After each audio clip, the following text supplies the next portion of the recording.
my YouTube channel. Today's video is one that I am very excited about. It's the first in the series that I've been mentioning about figuring out how to create the perfect skin regimen for you for all the products of the different steps of cleansing, moisturizing, etc. So I'm going to have videos for each of those steps, but when I was thinking about this series and how I wanted to set it up and what I wanted to start with, I realized you guys might have a hard time figuring out which products to choose if you weren't quite sure what your skin type even is.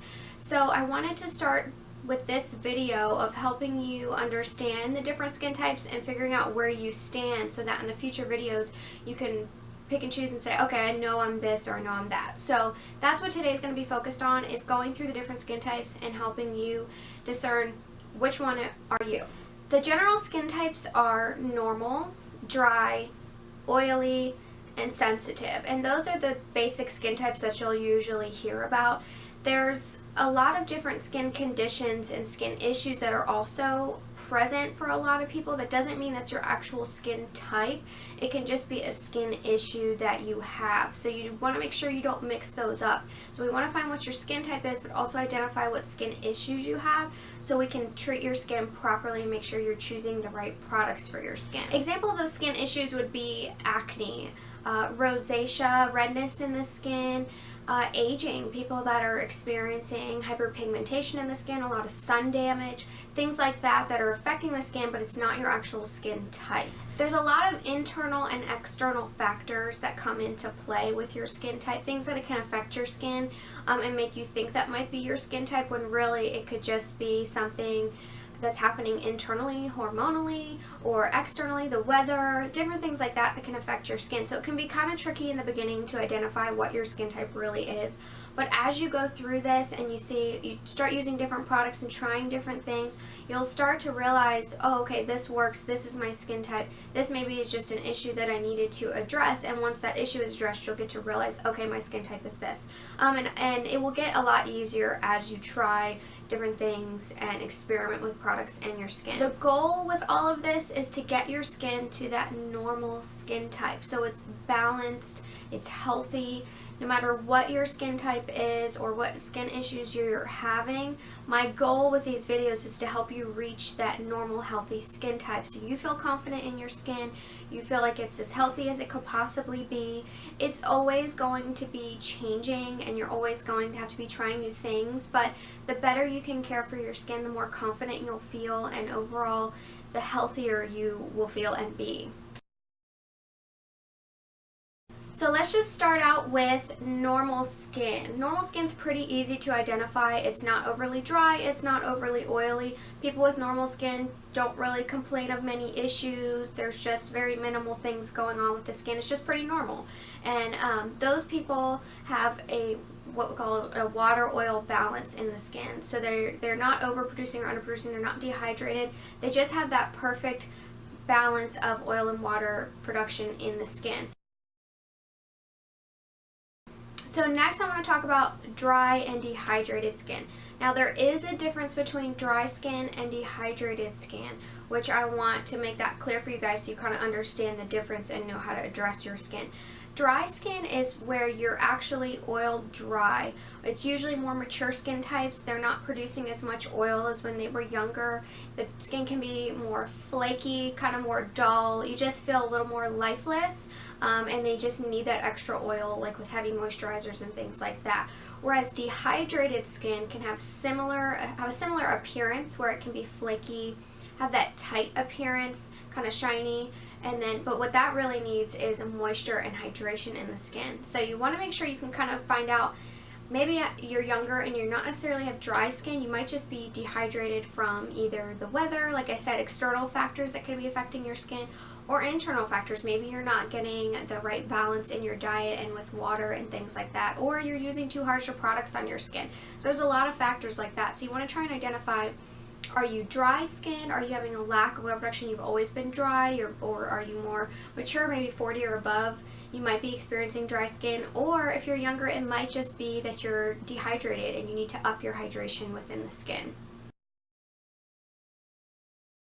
Now, women with oily skin, it's easy to tell because they do not like it usually. Their skin is a little shinier, greasier, they have larger pores, can sometimes have clogged pores because of the overproduction of oil, and this can be caused from various different things. Some people just have oilier skin, and sometimes it's caused from improper product use where you're stripping the skin too much and then you're overproducing oil and your skin is just completely imbalanced. So that's another factor with oily skin to identify. Have you been oily for your whole life, or have you noticed periods of oiliness and maybe it's due to, like I said again, those external or internal factors in your lifestyle, maybe stress or eating, things like that that have been off balance that could be creating that oiliness in the skin. One major issue I've seen with women with oily skin is that they think they need to continually remove that oil and strip it off and strip it off, but that actually can have an adverse effect where your skin is trying to replenish those natural oils that it actually needs to function, like I said, with that oil-water balance. And so when you're stripping, your body's going to overproduce oil to try and compensate for that lack of natural oils. So it's kind of a vicious cycle with oily skin. It's really important to find the right balance of properly cleansing the skin, keeping your pores clean, but not over stripping so you're getting even more oil production than you would normally. Now I want to talk about sensitive skin, and this one has a different distinction too. There's sensitive skin and then there's sensitized skin, which are two different things that I will address also in this video. But for now, let's just talk about sensitive skin and then I'll get into sensitized skin. People with sensitive skin are genetically born this way. They've been sensitive their whole lives. They flush easily. They're just very sensitive to external things like weather or products or anything like that. Just can get tingly easily to products. Their skin gets hot quickly. Things like that. People with sensitive skin know they have sensitive skin and it hasn't changed their whole lives. And for them, they have to be very careful with what products they use, how they treat the skin. It's got to be very gentle and non-aggressive to properly treat their skin and help it maintain a good balance. Now, sensitized skin is skin that is not genetically, you weren't genetically born with sensitive skin, but maybe you developed sensitive skin from internal reasons, external products, harsh products, things like that. There was actually a survey I heard where 50 to 90% of women believed they had sensitive skin, where dermatologists and people like that think that only about 15 to 20% of people actually have sensitive skin. So this is where that distinction is very important, knowing the difference between if you have sensitive skin or maybe your skin's just sensitized and there's something that's causing that sensitivity in the skin. A lot of times I've noticed it's just a lack of proper skincare. People think they're sensitive, so then they stop doing things to take care of their skin, and really their skin is just so uncared for that it's causing redness or irritation or things like that because your skin isn't strong, it isn't healthy, and so it's just going to react poorly to products and external aggressors in the environment and things like that. With sensitized skin, it's really important to rebuild the integrity of the skin.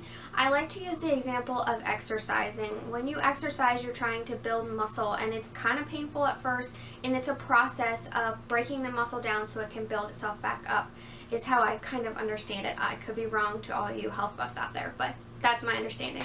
And so with skin, it's kind of the same mentality. You're using products and it might be a little tingly, it might feel a little bit much at first. You're going to need to exfoliate, things like that that you might think are too much. But really, it's going to be a process of stimulating new cell growth so that new skin produces. It's healthier. You have more healthy skin cells coming to the surface. Your skin's going to get stronger and stronger as you take more care of it. And it is a process, but it's really important to stick with it and really build that structure back into your skin. Now, I do want to talk about acneic skin. Like I said, this is not generally a skin type. It's a skin disorder or skin issue that people suffer from. So you can have oily skin and have acne, you can have normal skin and have occasional breakouts, or you can even have dry skin and have occasional breakouts from hormones or things like that. So that's where you can identify that it's not a skin type, but it's a skin disorder, a skin issue. Usually there's various different types of acne. There's inflamed acne, which is those pustules, papules, those bigger inflamed pimples that you see at the surface. And then there's non-inflamed acne, which is the blackheads, whiteheads, things like that.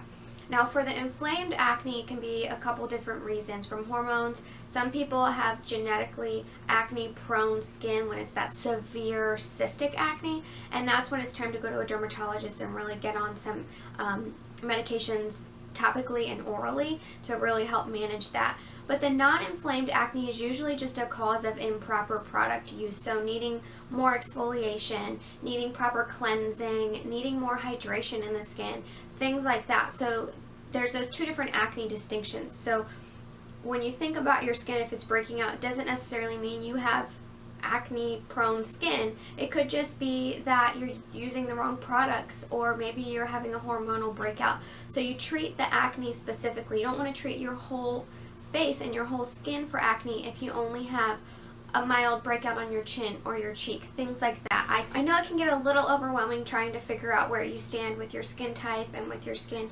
disorders or skin issues you may have. Just try and narrow it down. Think about how your skin has been from a young age, what you've noticed your skin progressed into to where you are now.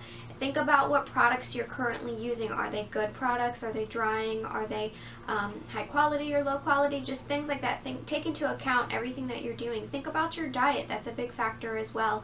And your lifestyle. Think about your lifestyle with your job. Maybe you have a stressful job or a stressful life with you're just really busy. Those things can affect your skin.